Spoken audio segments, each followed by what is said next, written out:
de regreso, aquí en Guanatos FM Network. Continúa con nosotros. Los comentarios vertidos en este medio de comunicación son de exclusiva responsabilidad de quienes las emiten y no representan necesariamente el pensamiento ni la línea de guanatosfm.net.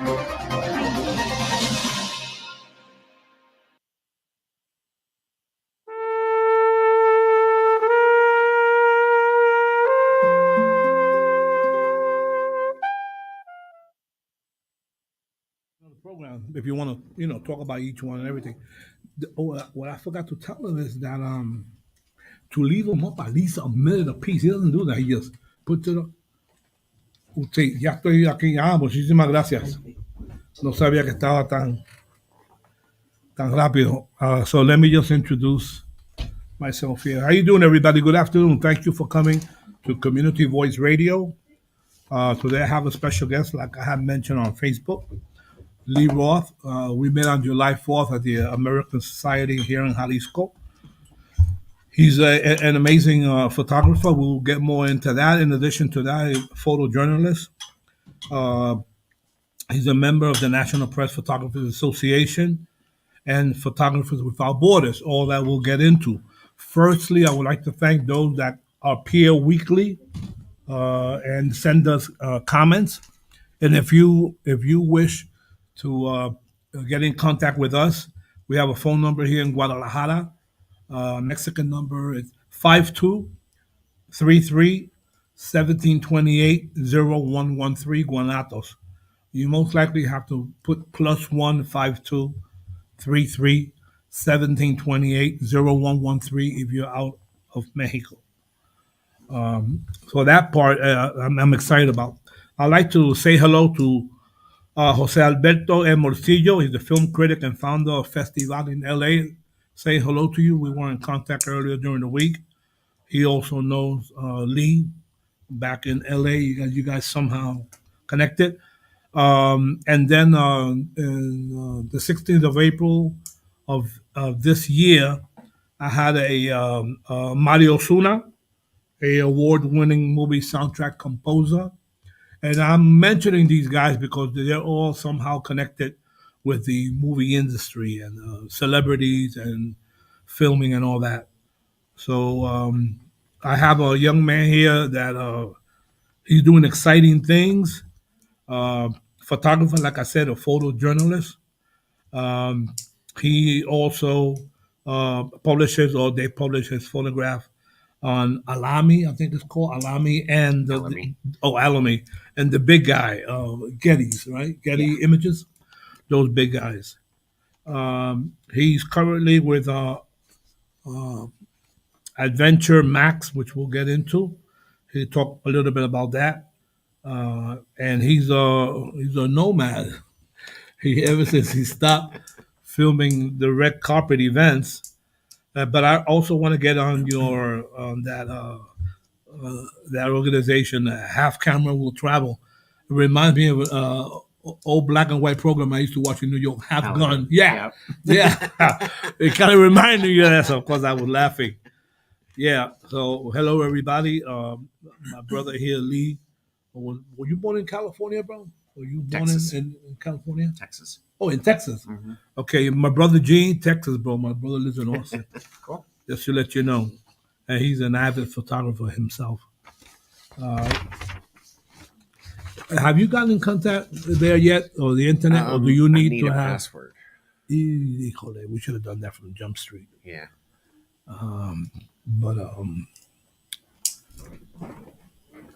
So let's start with the if I can grab it here. Okay. Yeah. What was I gonna say? Can you tell a little bit about yourself and how you got into the not photojournalist at large? I mean, I know you're big on that, and I want to talk about that, obviously. But photography, what got you inspired? What got you interested in? I started playing with cameras when I was about 6 years old. Really? Yeah. That early? Yeah. Never had any quote formal training. Okay. Just always loved photography and self-taught. My company opened its doors January 1st, 1995. We were actually one of the very first web studios in existence.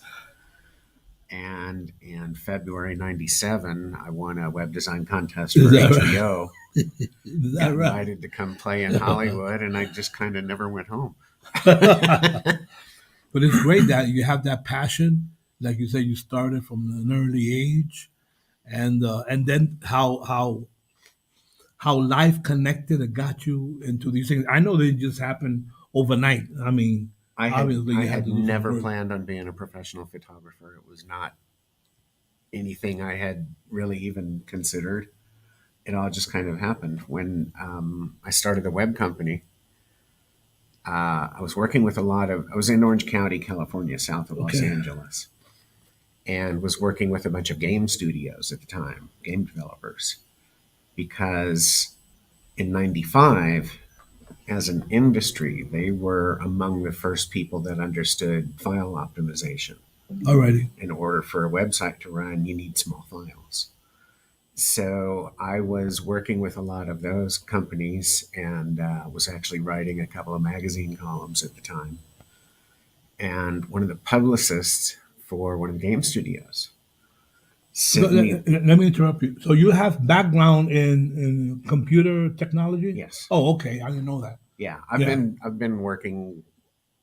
playing with computers since 7th grade. Oh, okay, okay. Back with Now I understand green screen. Why you? Green screen, bright green text. We were playing Star Trek by math coordinates. I thought we were hot stuff. Even the chess club thought we were nerds. Yeah, to think that when it comes to computer, that's something that many of us now are forced to learn. But there was a time when you hear, and they were called geeks. It probably still are. Anyone that had any knowledge at all, it was very difficult. I'm trying to think what we should do because I really would like for you to go up online. Well, yeah, and I'd like to mirror this over to my Facebook page so that my friends can see and join us. I might have to excuse myself for about 30 seconds to get that information. Okay. So you can put it there. You don't mind? In the meantime, you can just introduce yourself a bit more. Yeah, I'm leaving it all in your hands because I want this to be outstanding. Yeah, I mean, you know, soon you'll be traveling stateside. And I want to make sure you have. Okay, yeah, get me the password and the. So say hello to your friend. So, hi, friends. So what I was starting to talk about in 1997, I won the web design contest. And as a result of that, by the summer of that year, actor comedian Sinbad had been the headliner at the HBO festival where I went as grand prize winner. And about 6 months later, he called me up and he said, how'd you like to take over my website from HBO? And that was kind of a big surprise, but ended up shortly with about 30 entertainment clients running 30 different websites. And so as an amateur photographer, I consider when I turned pro, I started shooting for my clients to shoot their events. So we had photos to put up in their websites. And I'm back. And minor here. The old minor here says Guanatos. Cabina is probably what you're going to find there. Okay. And then the code is underneath. Sorry, everyone, that I had to leave momentarily. That's okay. I think we did fine.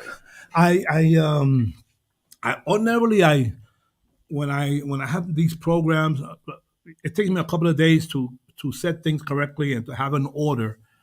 Obviously, today that did not happen.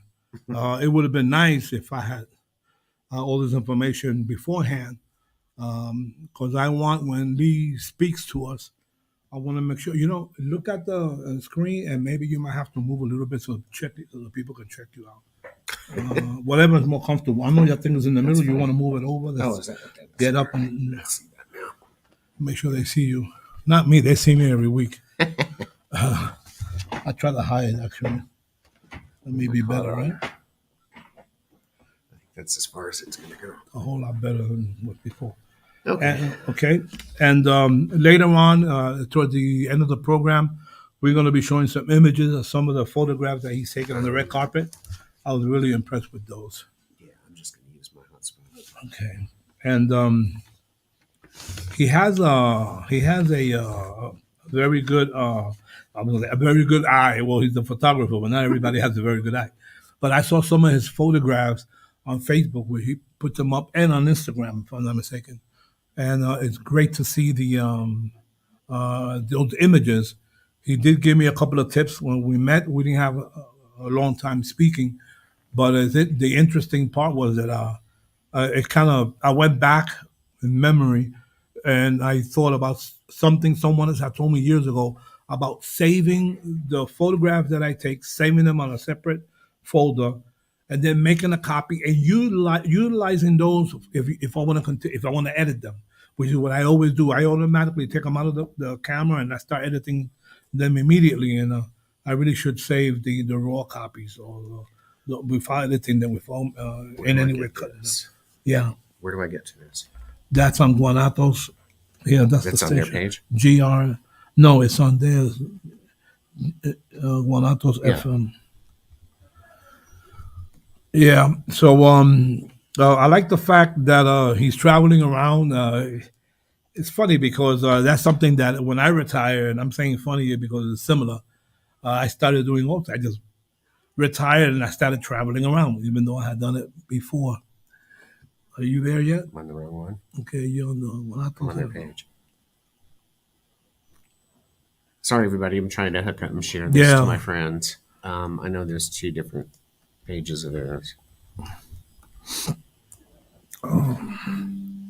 Anyway, I remember when I saw you on July 4th, I gave you one of my books. I don't remember exactly which book was that I gave you, but Poetry book. poetry. Okay, Yeah. I got one here that I want to give to you later on about photography. The one that I wrote. I think that's the one up there, the top leader. This one? Yeah. Yeah, come down and There we're we in. are. Okay, let me share this over on their page real quick. Yeah. Sorry for the glitch. I lack a lot of knowledge when it comes to this type of technology, and not because I can't learn. It's just that I'm bloody lazy, is what it is, and I've never had this kind of challenge.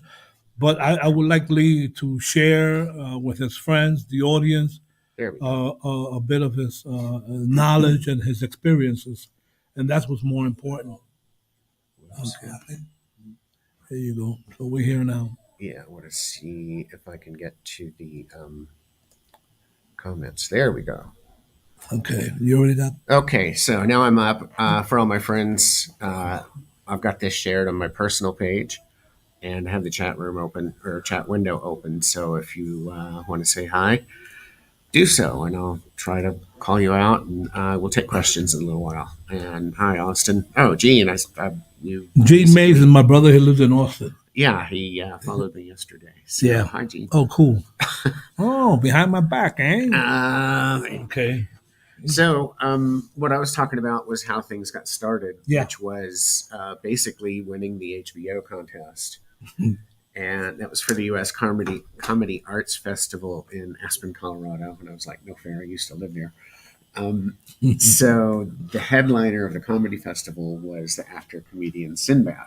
Yeah, yeah. And 6 months later, he calls me up and he says, how'd you like to take over the website from HBO? And I was like floored. So and one of the things Sinbad lives by, Yeah. he says, you got to give the next guy his break in show business. And that's something. I'm proof he lives by that because he gave me my break. That's outstanding. Yeah. So what I was talking about while you were out of the room. Yeah. I started his website. Then Sheldon Reynolds, who was lead guitar for Earth, Wind, and Fire, Check that the out. Magic Johnson Foundation. These were all people I met backstage with Sinbad. It's amazing. So I ended up with about 30 entertainment websites and started taking photos of their events. Yeah, So we had content for their websites. exactly. That's when I switched to pro as a photographer. Wow. Long story short, in 2000, the internet bubble burst. And I'm Well, because the overwhelming amount. well, that was just yeah. It was kind of like the Bitcoin craze. Yeah. It just overhyped and overinvested, and a lot of companies were going bust. So one of my clients at the time was the Hollywood Chamber of Commerce, because I had done the Hollywood Christmas parade of. Pardon me. Gosh, what year was that? 2001, maybe. Okay. And so the Chamber's photographer said, "Hey, if you want to start working the red carpet, I can teach you how to get access." Is that right? And so it was just kind of one thing led to the another. chain, yeah, beautiful. The red carpet photographer positions are never available. Right, Never no advertised. advertised or nothing. No, it's all word of mouth. Hey, you find out somebody left an agency, and if that's a good agency, you call them. Isn't that great? And that's there you got in. pretty much how I started. I got told, here's an agency that's hiring. It was a local Los Angeles agency. And about 6 weeks after I started with them, they're like, "Oh my gosh, first camera for these guys." Did they train you how to go out there? No. There's a couple of industry calendars that come out with all the events. Here's the event. Here's the list of who we think is coming. Not always true. The date, the time, the venue, and the publicist that is handling clearance for that event. So then you contact the publicist. If they know the agency you're shooting for, you get cleared. If they They don't give you know that. yeah, and then you get the press badge and whatever. So it's very word of mouth. It's very insider group. It has to be, otherwise the place will be jam packed with people with their cameras. It is anyway. When I started on the carpet in 2001, there were about 30 full-time photographers. There were some other peripheral bumping guys. into each other. Well, there's a pecking order, but basically, there is. There were 30 of us. That's what we did full-time for a living. There were a lot of peripheral people. Yeah, okay. But 30 of us full-time. By the time I left in 2010, there were over 3,000 agency photographers just in Los Angeles. Okay, today I can't even tell you how many. I left the red carpet in 2010, so full disclosure. Too congested. No, royalties were really dropping at the time, and in 2010, I said, "You know what? This is turning into parking change." Yeah, really. And I took 2 years off. Then I came back in 2012, 2013. I started working backstage with Getty Images as a field editor. So at shows like the Golden Globes and Grammys, Oscars, they would have high profile. 50, they'd have 50 editors backstage. Really? Okay, so at the time, sorry, I'm just getting don't worry about it. At the time, they would run memory cards from the red carpet. You'd have a runner that takes it backstage to the editors. It gets ingested by a lead agent. Then it goes to somebody like me that does the Photoshop work. Right. And then when I finish Photoshop, it goes to captions. Caption is preloaded. All that the caption person has to do is identify everybody in the photo left to right and click send. Okay. And that will go to the newspapers or magazines? That would go to Getty servers, which then goes out worldwide. So in 2010, that actually started probably in about 2005 or 6. By 2008, that was the engine. That's amazing. I didn't know all that was in the background. Well, today, I am a remote field editor or remote editor for Getty. Which I've been doing for, in particular, the president of Film Magic, which is it's a separate agency that Getty bought, and the owner. I've been working with him since 2015. Okay, so you know each other as a remote editor, where he has a wireless transmitter on his camera. Okay, so that run the card backstage, that doesn't happen anymore. Yeah, I'll have to do that any longer. Yeah, but what also is, and this started with, I think it was It was a Las Vegas show that he did. I can't Yeah. remember what. And I was at my apartment in LA cooking burgers on the grill. I'm like, my craft service is better than Working you get from home. backstage. So it became, and basically it's the same process with Getty software. He uploads into Dropbox. Okay. Okay. I have Getty's editing software logged into that same folder. So when a photo hits Dropbox, it's downloaded, ingested. The basic caption and metadata and credits and all of that stuff is put onto the photo right then and there. Okay. I go through with Getty software. I do my selects. From there, shift enter and it goes into Photoshop. Yeah. Okay. I do the Photoshop. We have 20 seconds or kill the shot. Is that right? Yeah. And all we can do, because this is journalism, we are the source of the photo. Right. Okay. So all we can do is adjust levels, crop for composition. Back then, God forbid, there was dust on the sensor. You can dust bust. And that's it. Okay. Still That's today, fast, still today, we don't dust bust. I mean, if I'm dust busting the first couple of photos, I'm going to send a message back to the photographer. Right. You've got dust, clean your sensor. Okay. Or you're shooting yellow or you're shooting blue or whatever. So by the time he's got the third or fourth person, we've got his settings set. And today, like I say, 20 seconds or kill the shot, crop it, adjust lighting levels, and there's a Photoshop action that'll actually send that back into Getty software. Okay, from there, like I say, the caption is preloaded. You identify people left to right. Yeah. You hit send. And in 2015, it went to 8 million contact points around the globe. But today, I don't know the number. It's amazing, though. And that's as an independent freelance photographer, you can't compete with that. It's impossible. Yeah, so that's why I left the carpet in 2010. I saw this coming. I didn't know it was that involved. It's good to know all that background. I can put a photo.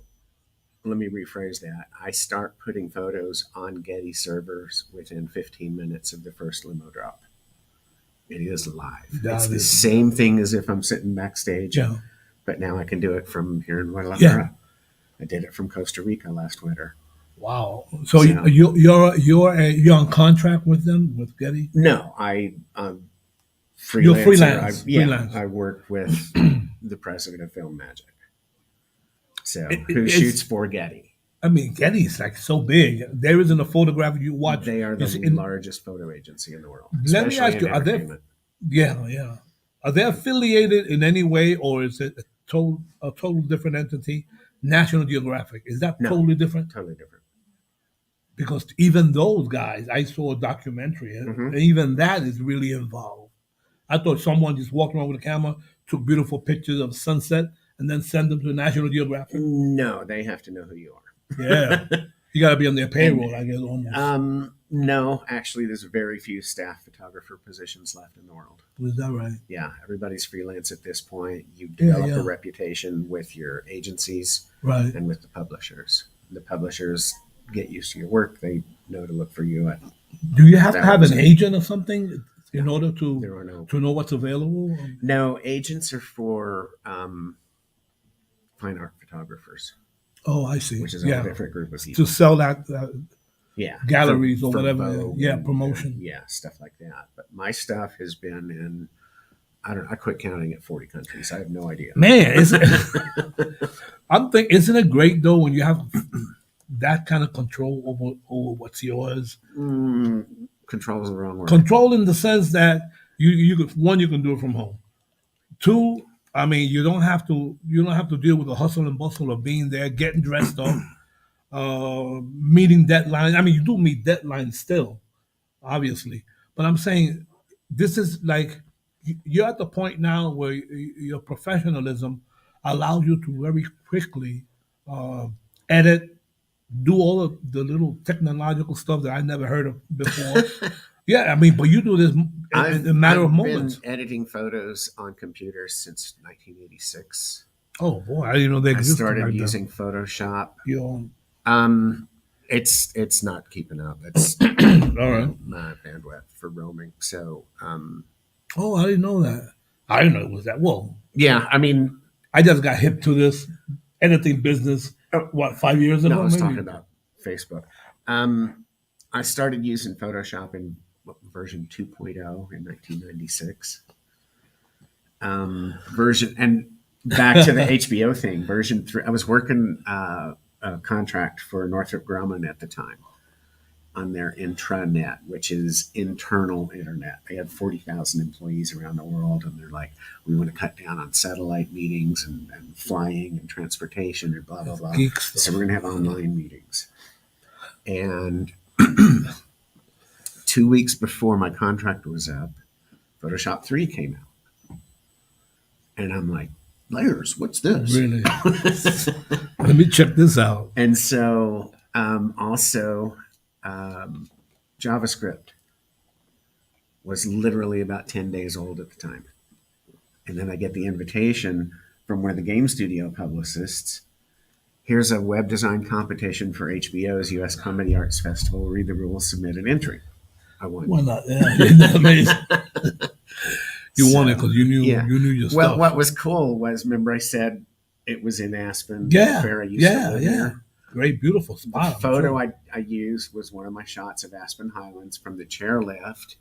I'm sorry, of the Maroon Bells from the chairlift at Aspen Highlands. Maroon Bells are the two most photographed peaks in North America. And so I'm like, layers, what's this? And so I play around with it. And I had JavaScript. JavaScript would enable you to put a graphic up that had a drop shadow. And when you mouse over it, it would replace that graphic with the same graphic without a drop shadow. So it looked like it was a button that got pushed. I won the contest. That's easy stuff, folks. So, yeah. Yeah, right. So that's how it all started. Then, again, 30 websites at a time. And I developed a habit once a month. I'd go through my client list, pick the biggest pain that there was of the group, and fire them because I had a waiting list. Yeah, really. I mean, you could select. Yeah, I could only choose. Barely manage 30 sites at a That's time your control that you have. That's what I'm referring to. Yeah, but when we talk about control on photos, no, yeah, that's gone. That was another reason why I left the carpet. Yeah. Because of all the sub-licensing that goes on. I send my photos to an agency in New York. They sub-license to one in London, who sub-licenses to somebody in France. And what's your cut out of that? Well, very small. The money that my agency gets was 50-50. Okay. But if London sold the image, they would take 50. Right. Now there's 50 to split with my agency, so I'm getting 25.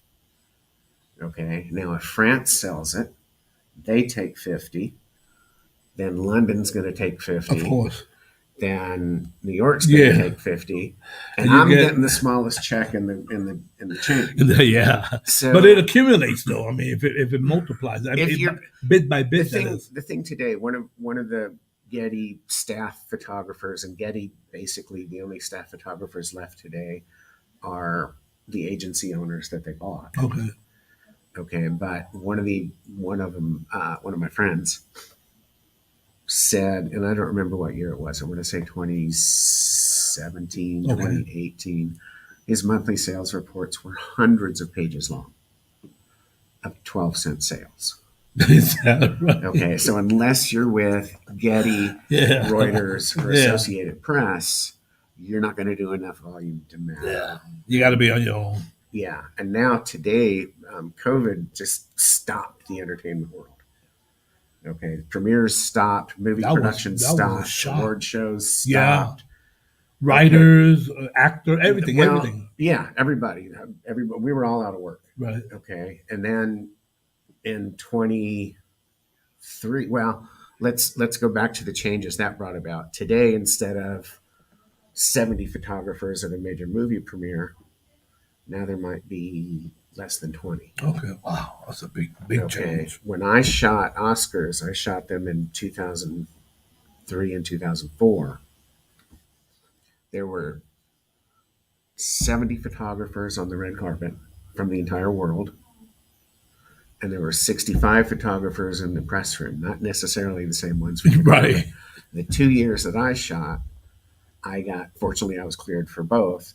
2003, we had just invaded Iraq. Look at that. So there were no arrivals. Right. Talent didn't want to be doing interviews on the red carpet. Exactly. So the first Oscars that I shot was only the press room. And we're going to talk about a couple of those photos in a little bit. Yeah. Yeah. Time is running, and you really have so much to cover.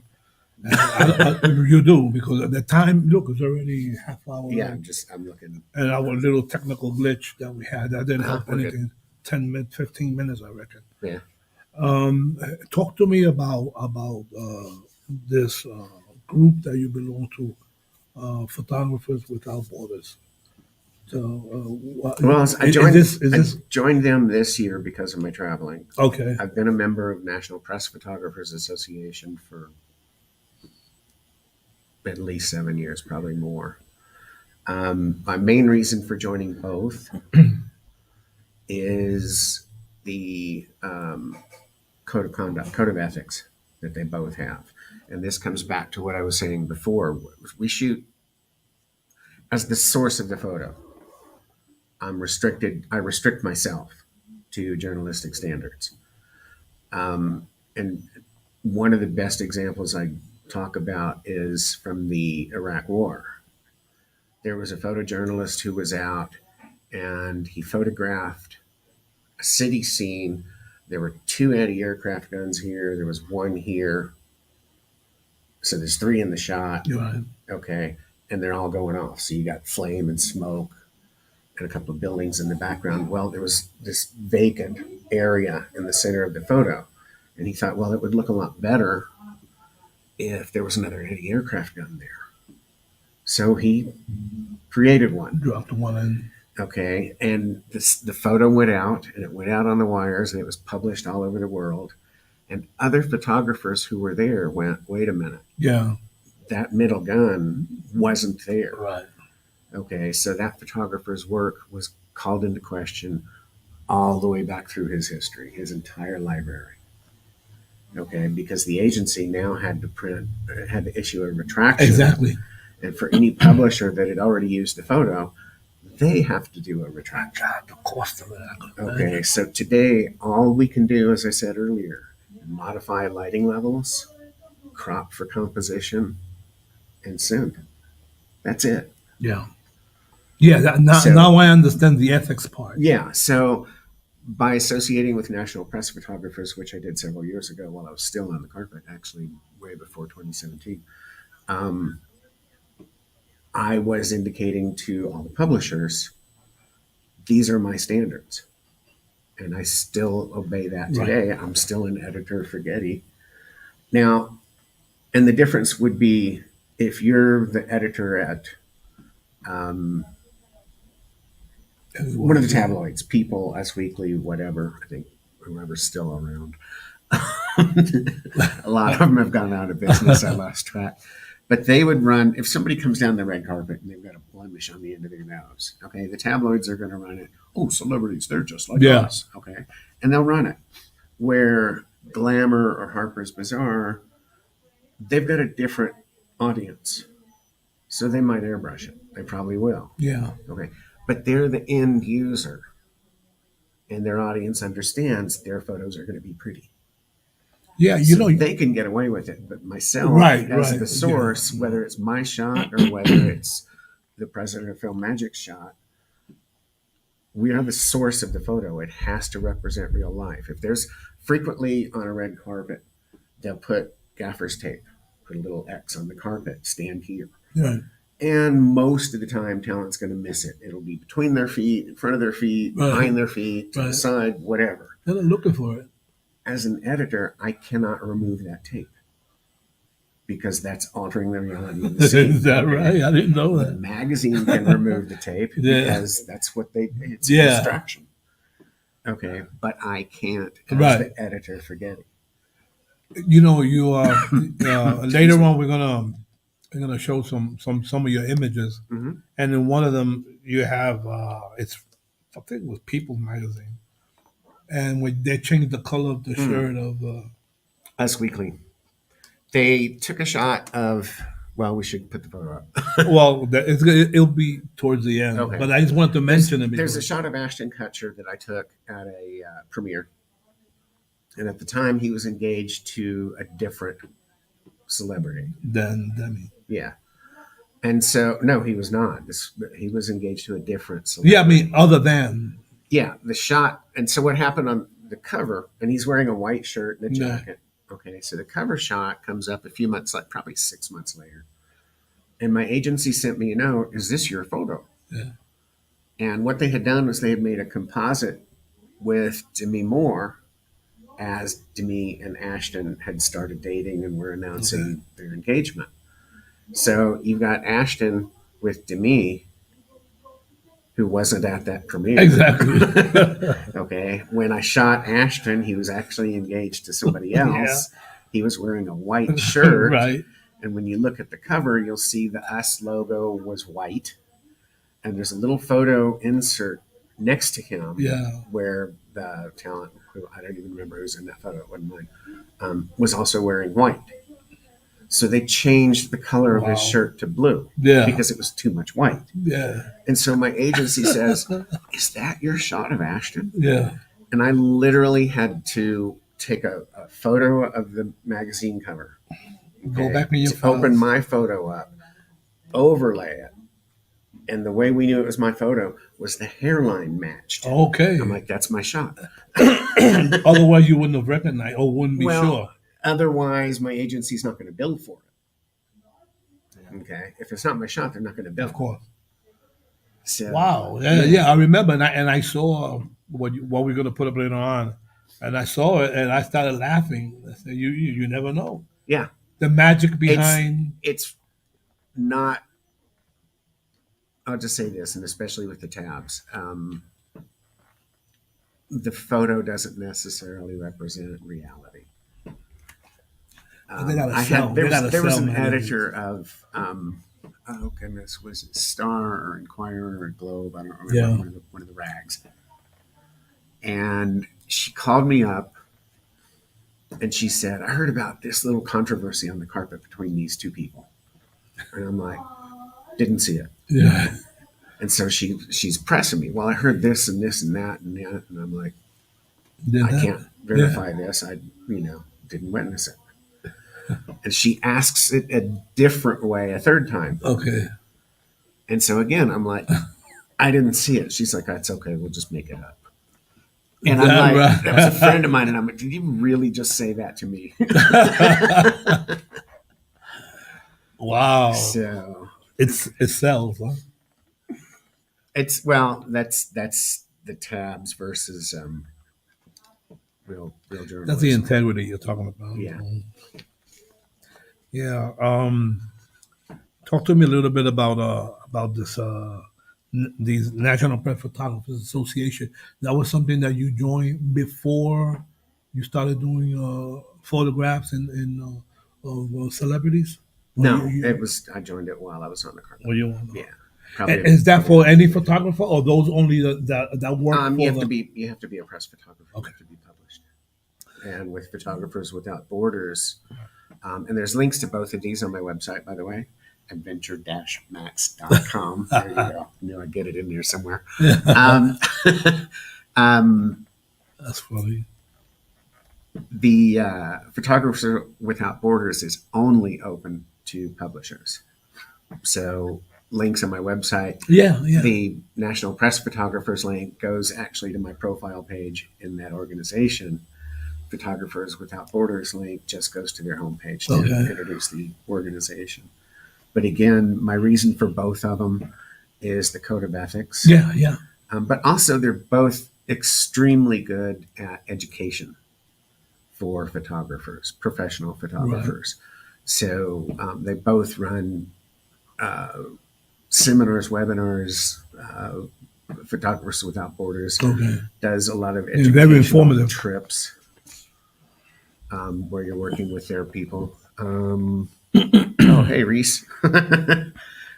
We're just my Facebook feed is real slow, so yeah. Reese is, and I'm not getting any here. I don't know what I'm doing. Anyway, but I see And that was a friend of yours? Yeah, she's actually one of my models from 2000. Okay. Gosh, when did we do that race? How you doing? 2005, 2006, somewhere back there. Yeah, we That's stayed cool. in touch this whole time. That's cool. PC Reese, yeah. I remember when I was preparing myself to have you on the program. So many technical questions that I had, and let me be honest with you.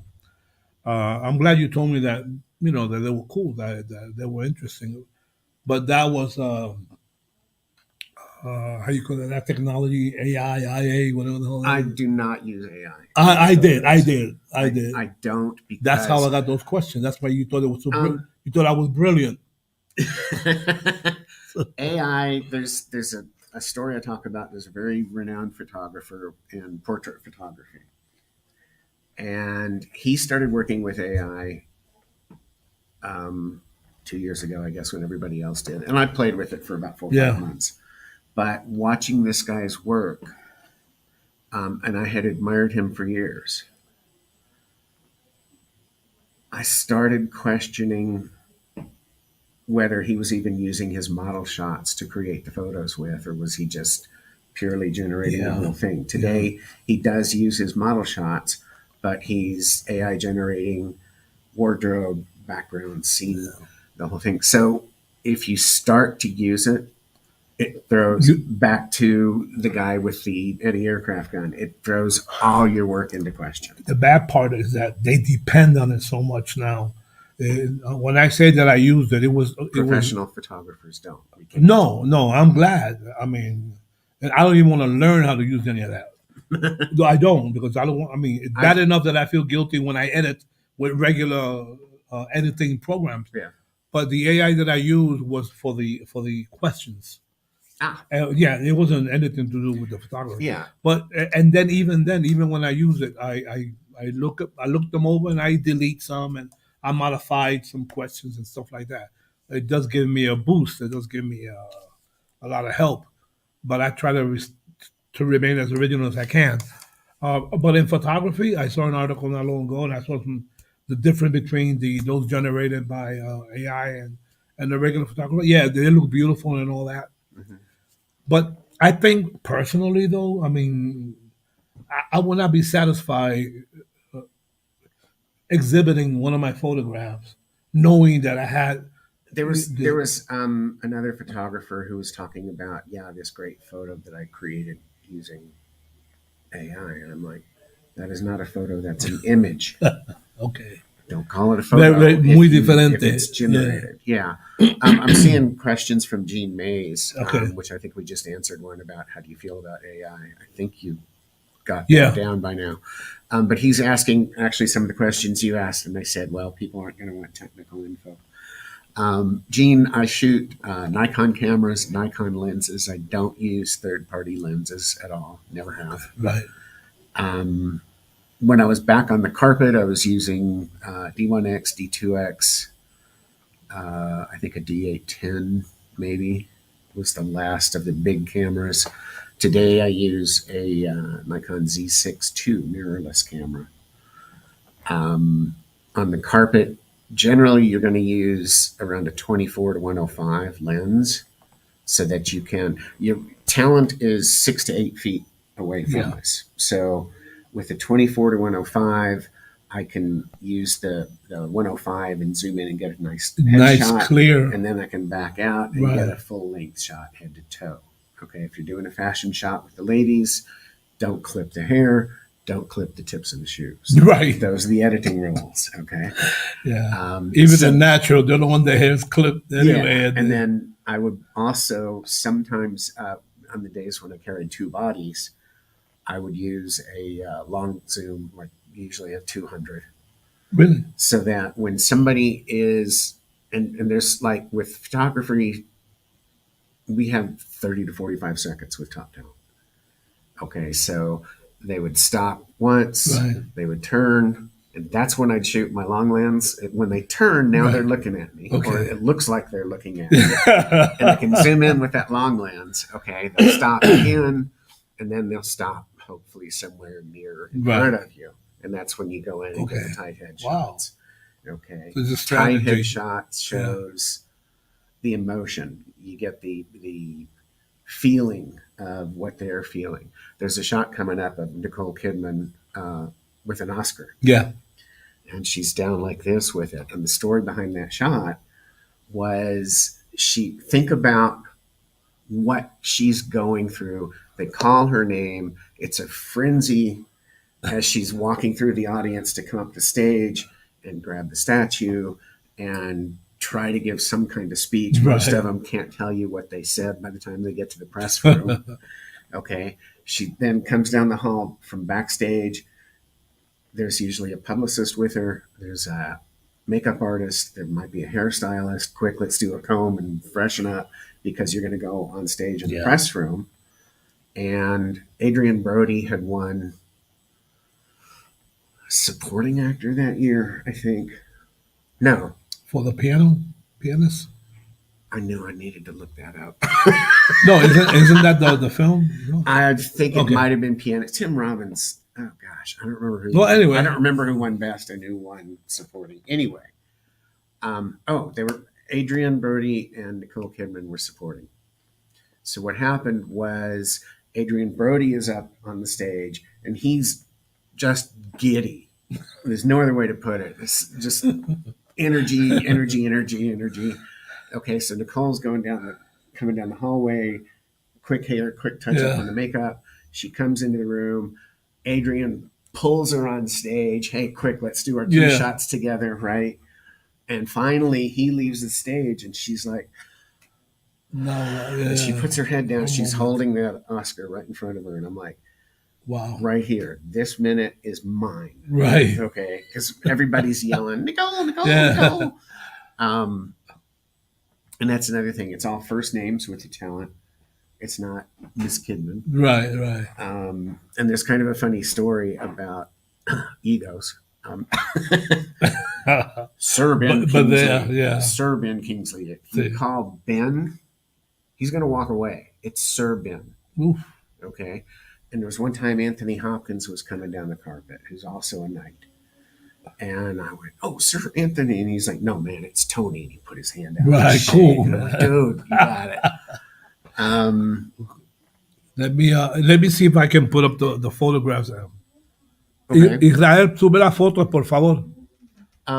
Gene, I'm looking at your questions mainly because my screen's frozen. That's my man. I do use Lightroom, and you see it, right? What? Sean? Oh, there we go. Sean Penn just went by. Clint Eastwood. People ask me who's my favorite celebrities. Clint is one of them. Sophia Loren. J-Lo. J-Lo. Yeah. Anyway, no, I'm not saying that's your favorite. I'm just saying. There's the Ashton shot we talked about. See where they changed the color on his shirt. Oh, that's Trista undressed in white next to him. Anyway, I mean, it's amazing. This is a cool shot. Peter Jackson. We had met each other 1 or 2 weeks before at Directors Guild. And there's the shot of Nicole. With Peter, they had run out of room on the press line, which was Century Plaza Hotel, usually downstairs by the ballrooms, right?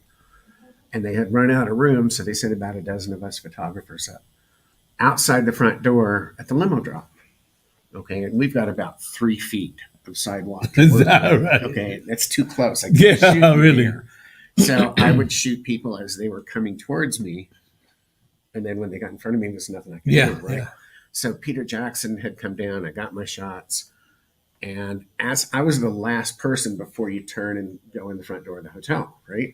And I stuck my hand out. I said, I read The Hobbit when I was in 8th grade. Yeah. And I've seen so many versions. You're the one that got it right. And he said, "Thank you so much." And he shook my hand. That's cool. Okay. So that shot that flashed by was, we're in the press room at the Oscars. Somehow there's 65 photographers. We're on bleachers. There's, I think, 8 rows of us. I was in front row on the corner. Okay. So as he came in the door, somebody's on stage. He's waiting his turn. And he looked at me. pulled the Oscar up next Right. to his face. I got my shot, Right. and he put it back down. Okay, Cool. and somebody else up on the Yeah. riser had seen my flash go off, and Right. it wasn't pointing that direction at the stage. Right. And I'm like, Peter, put it back up. Yeah, right. And Peter's just looking on stage. Goodbye. He did not. No, Yeah. he's just watching. Right, but he wasn't about But he to. wasn't going to pull it back up. Right, right. That shot was mine. That's great. Man. Yeah. That's personal there. Yeah. The Sean Penn shot was really funny. He hates the press. Is that right? Hates the press. And he won his Oscar for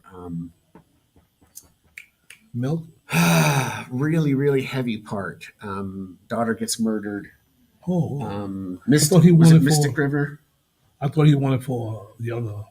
No, so he's on stage. He's won his Oscar for really, really heavy dramatic part playing a gangster. And somebody on the top row yells out, "Hey, Spicoli, how's it feel?" And you can see him just fuming. And for some reason, he looked right at me, and he's just got his teeth clenched. It's one of the funniest shots I ever took. Caught his emotion intact. Oh yeah. Yeah. We're really out of time, man, believe it or not. When are you returning to Mexico? I know you'll be leaving in October. I'm leaving mid-October. I'm going back to LA for 2 weeks. And then you got things to do and all that. Yeah, I go back every 6 months. If you happen to stop by Guadalajara, of course, let me know. Oh, you know it. Because you know I'm going to invite you again. Well, we can always do it by remote, too. Yeah. That also, big on remote. That's true. Yeah. Yeah, I forget that I can send out a link and speak to people. Yeah. But if you happen to be in the neighborhood, put it that way, in my hood. Possibly looking at Yucatan. I may go back to Costa Rica. I'm not sure yet. Okay, Costa Rica. Well, I've been there. Costa Rica is great. I love it. It is beautiful. Yeah. Yeah, really, really, like here, really friendly people. Yeah. I'm glad that you are here, and thank you. I had asked you earlier which books I had given you. I'll show it to you later on because I don't promote my stuff here on air, believe it or not. But I'm glad that when I met, someone told me he's a photographer. When we were at the, I said, "Oh, really?" And I was. Yeah, I think that was Joanne. Okay. Yeah, she's the one that invited we me just recently became friends on Facebook. And I said, "Oh, really? Okay. Ooh, nice place to sit." And I think they offered you a seat there because you were looking for somewhere to sit. Yeah. I said, "Yeah, okay, yeah, excellent." Anyway, my wife says hello. My lady says hello. So she especially liked those photographs that we put up so briefly. Very cool. Folks, let me first of all apologize, and I say this sincerely because what I wanted today was a bit more modified, a bit more professional looking, and I'm getting there. I'm new to this, and I'm not, but I'm enjoying the conversation with Lee Roth and Senor Roth, and hopefully he'll be back, or we can do it through satellite. But is there a way they can go on your site? Could you please give them your site? The website. If they can, so they can check out your work. Yeah, the website is adventure-max.com. I'm also on Facebook. If you search for Adventure-Max, you'll find the page there. And my personal page is CaliCam, like California Camera. Oh, yeah. So I'm also on Instagram. I'm on LinkedIn. But Facebook is where I spend the most time. So. Okay. Thank you very much. Thank you. I appreciate that. Yeah, man. Every once in a while, we get comments from other sources besides the guanatos that what we received today. But it's good. And as a matter of fact, today you got 4. Isabel Martínez, saludos para el programa y invitado. Jorge Martínez, saludos desde Ciudad México. Says hello. Hola. Fernanda Cruz, saludos para Community Voice Radio. Y a usted, muy interesante el tema de fotógrafo, el invitado. And Fernanda Morales, saludos para Community Voice Radio. So these 4 people today were additionally watching, and they commented. So I wanted to share that with you. I want to thanks again the audience and those that participate and those that wrote. If you need any additional information as far as Lee's Facebook and other contacts, let me know just by writing to me here. Thank you very much. Muchísimas gracias, caballero. Muchas gracias. Until next time, y'all. Hasta luego. Con mucho gusto. I shall return. Thank you again, bro. Sure. I really enjoyed it because, and now we're going to talk.